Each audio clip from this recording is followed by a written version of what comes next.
ꯑꯃꯗ ꯅꯨꯃꯤꯠ ꯑꯍꯨꯝꯂꯛ ꯐꯪꯉꯦꯕꯀꯣ ꯍꯥꯏꯗꯤ ꯁꯤꯅ ꯎꯁꯣꯏꯅꯤ ꯃꯌꯥꯝ ꯌꯦꯡꯉꯣ ꯇꯥꯡꯉꯦ ꯑꯗꯨꯝ ꯈꯔꯗꯤ ꯁꯤ ꯃꯄꯨꯟꯁꯤꯗꯤ ꯂꯨꯄꯥ 10ꯅꯦꯕ ꯐꯖꯗ꯭ꯔꯦ ꯌꯦꯡꯉꯣ ꯃꯌꯥꯝ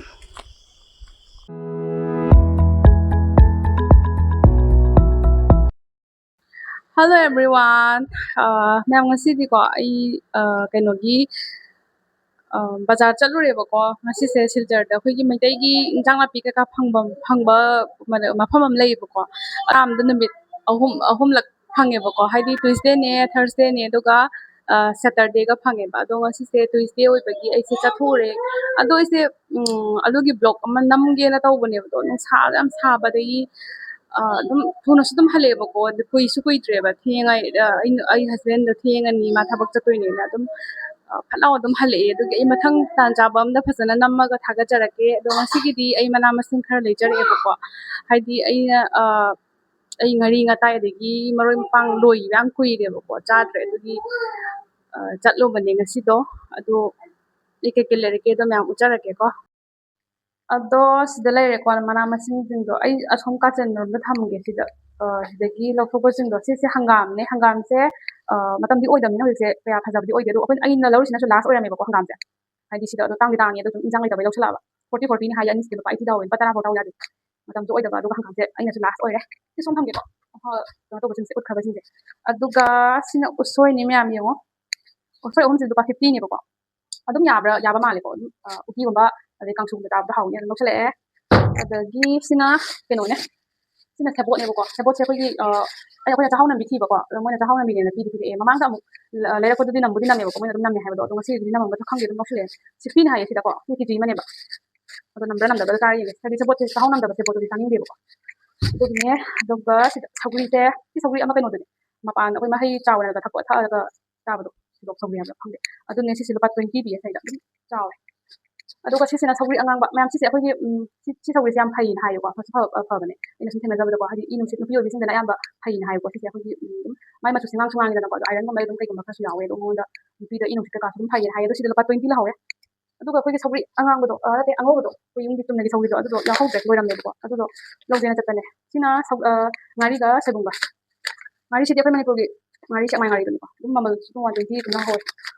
sina yendem ne ang soy dagi ai iro ma jaw na haw yendem se mangal da ja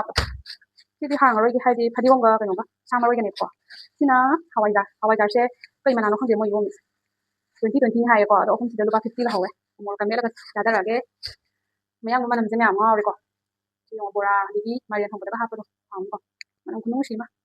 sida lupa 20 bi sina lupa kya manga ro ka ka re sidi to ga 20 ne ba ado ko mayam yong na ko pi se aina lo le chala na ko pi ai ge le bam do na ko pi lo shi lo dam do re to ai dum lai po re ko na ko pi se khang de mayam na ko pi yaw de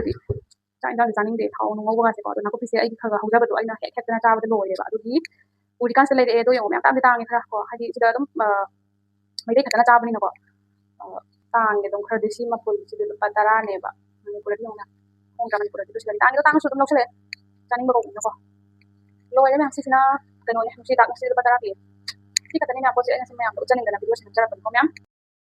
aduga mayam akhoi se dum ai se chak thongtoe bako dum ngana thongtoe wa so ware ngasi na nga ma thonge adu si se ai gi event imoinu ma cha ma lei bako yumdegi porak pa adu dogi imoinu gi chak thabi re do khoi mu cha doine ngasi di myang wa so wa bani na mathel yam tawdre bako nga siga dum chara se na champut amma ngan salle do chak sida leire chanupa gi nga taw ba picharani sagin chang mo digi tang lei to ga tawra picharani na sini myam ado khoi che chak to e do ga walking atang cha se na mapa ga chanupa ga khom thoklai ne ba adi chak ta sala dum phamjan ba se phachu phate ba ko myam adu gi net manga na traga tara manga tang oi sudum chatpi ba adu gi khoi se walking ang chalo ra se na thokle e hakchik su khulang am ni ko la jungle da ni ko khoi lei je jungle sit tem khai ra ga leirim ni ne leibya na ba semaga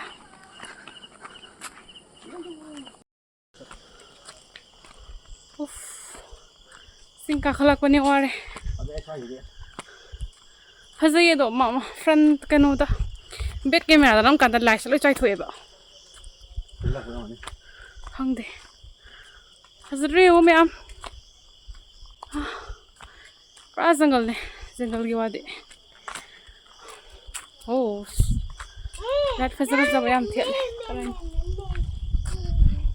hak sam la nge nuai Mua nang wa bro sana pa sing ka na kari Tu nang wa bro Ai ba phati dai Adudi ma'am ai video se matang swai da lo shinjera ge next ki vlog ta mo thang na ko bye ma'am